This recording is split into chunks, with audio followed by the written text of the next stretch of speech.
Som família, fem valors. És el lema del Dia Internacional de les Famílies, que s'ha celebrat amb una festa al Parc de la Ciutadella de Barcelona.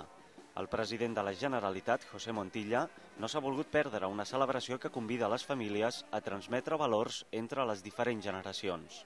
Acompanyat de la consellera d'Acció Social i Ciutadania, Carme Capdevila, el president Montilla ha volgut conèixer directament quines són les inquietuds de les diverses organitzacions en presència a la festa, com l'Associació per la Promoció de les Persones Sordes, les famílies monoparentals o els nens amb càncer.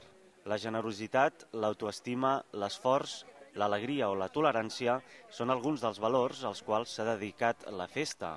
José Montilla també ha participat en els tallers de la Festa de les Famílies, com el dels bastoners de Gràcia, i també ha seguit les xarangues i els timbalers, en una jornada distesa en què molts ciutadans, sobretot els nens, s'han acostat a saludar el president.